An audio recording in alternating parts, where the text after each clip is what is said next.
মোৰ ছাত্ৰ ছাত্ৰীসকল, আজি আলোচনা কৰিম অসম জাতীয় বিদ্যালয়ৰ ক্লাছ 4ৰ গণিতৰ অনুশীলনী 4ৰ কৰ 4 নম্বৰ প্ৰশ্নৰ পৰা 4 নম্বৰ প্ৰশ্ন হৈছে সাধাৰণ উৎপাদক ওলোৱা, মানে কমন ফেক্টৰ্ছ।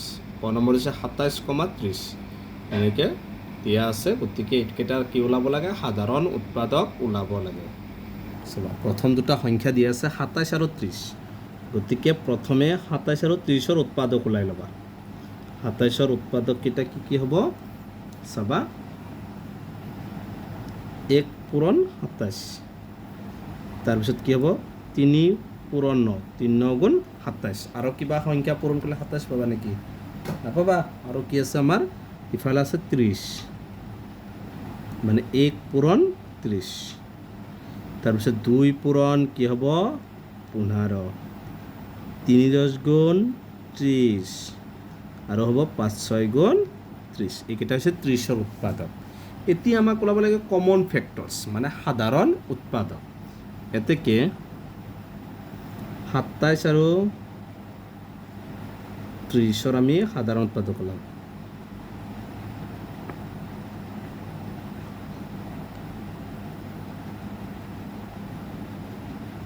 সাধাৰণ উৎপাদক মানে মিল থকা। ইয়াত কি সংখ্যা মিল আছে চাবা। একতো সকলো সংখ্যাৰে মিল থাকে, আৰু কি মিল আছে? গতিকে ইয়াত মিল আছে চাবা, 3টো মিল আছে, আৰু কিবা মিল আছে, একটো লিখি লওঁ। একটো মিল আছে, ইয়াত এক আছে, ইয়াত আছে, ইয়াত 3 আছে, ইয়াত 3 আছে, 3টো মিল আছে। আৰু কিবা সংখ্যা মিল আছে, 9, ইয়াত 9 নাই, ইয়াত 27 নাই। গতিকে 27 আৰু 30ৰ সাধাৰণ উৎপাদক কি হ'ব? 1,3 এই দুটাই হ'ব। মানে সাধাৰণ উৎপাদক মানে মিল থকা, যেনেকুৱা গঢ়াৰ নিচিনা ছেম। তাৰপিছত আছে 54,72। এইটো চাবা, প্ৰথমে আমি এটাৰ ওলাই ল'ম 54।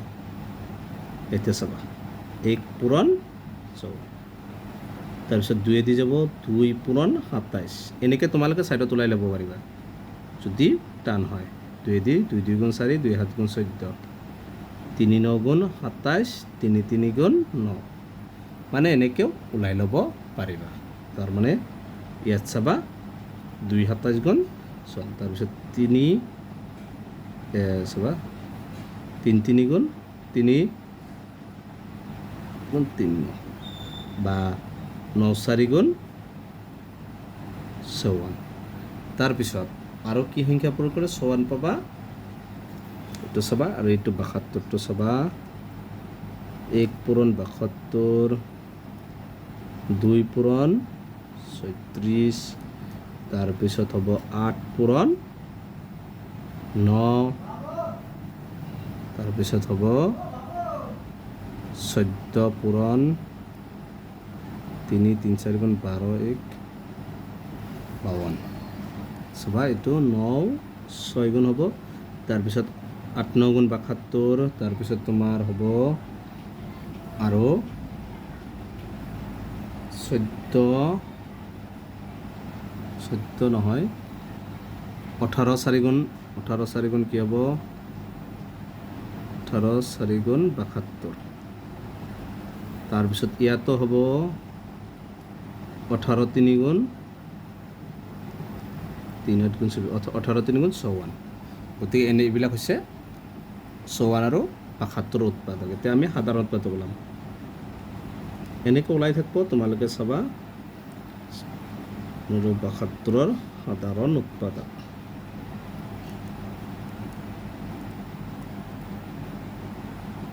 সাধাৰণ উৎপাদক হ'লে চাবা মিল, গোটেইকেইটা দুটাৰ 1 1 মিল আছে। একটো আগত লিখি লওঁ, 2 আছে ইয়াতো 2 মিল আছে। তাৰপিছত চাবা 3 নাই। তাৰপিছত কি মিল আছে? 9 মিল আছে। তাৰপিছত 18 মিল আছে। তাৰপিছত চাবা, এইটো আৰু যাব 12 6 গুণ 72, 6 6 মিল আছে। তাৰপিছত চাবা, আৰু 3 দি যাব, এইটো 3 দি 72 কেইবাৰ যাব চাবা, 3 2 গুণ 6, 3 4 গুণ 12, 24 বার। 3 পূরণ 24, মানে 3এও মিল আছে। তো এইকেইটাই হৈছে 54 আৰু 72-ৰ সাধাৰণ উৎপাদক। গ নম্বৰটোত আছে 28 আৰু 56।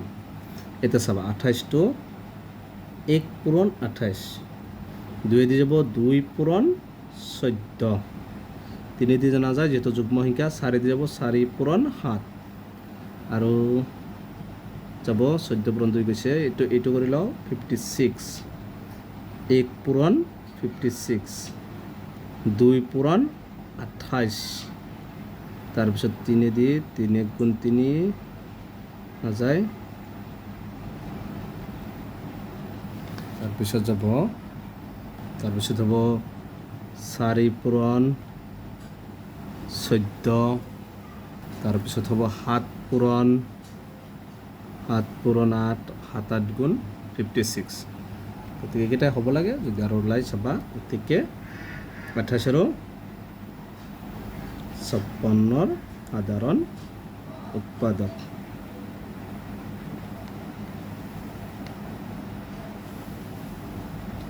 কি মিল আছে? 1 1 মিল আছে, 2 2 মিল আছে, তাৰপিছত 4 4 মিল আছে, 7 7 মিল আছে, 14 14 মিল আছে আৰু 28 28 মিল আছে। গতিকে এনচাৰটো হ'ব 1 2 4, তাৰপিছত হ'ব 7 14 28। এইকেইটাই ক নম্বৰটোৰ এনচাৰ। এইকেইটা হৈছে সাধাৰণ উৎপাদক। আৰু এটা আছে 40 আৰু 64। চাবা 40টো 1 পূৰণ 40, 2 পূৰণ 20, 4 পূৰণ 10, 5 পূৰণ 8, তাৰপিছত আৰু নাযায় 64টো যাবা 1 পূৰণ 64, 2 দি যাব যুগ্ম সংখ্যা, 3 গুণ 6, 2 2 গুণ 4 32, 3 দি নাযায়, 4 দি যাব 4 পূৰণ 16, তাৰপিছত চাবা 5 দি নাযায়, 6 দি নাযায়, 7 দি নাযায়, 8 দি যাব, 8 8 গুণ 64। গতিকে চাবা একে 40 আৰু 64-ৰ সাধাৰণ উৎপাদক।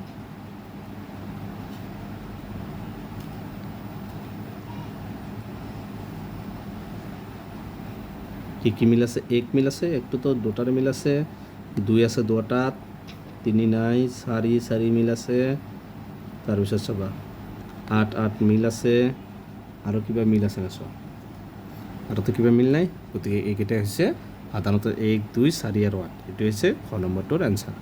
গতিকে 4 আটাইকেইটা কুৱেশ্যন সমাধান কৰা হ'ল। গতিকে আজিৰ ভিডিঅ'টো এইখিনিই। তোমালোকে ভিডিঅ'টো লাইক কৰিবা, চেনেলটো ছাবস্ক্ৰাইব কৰিবা। Thank U.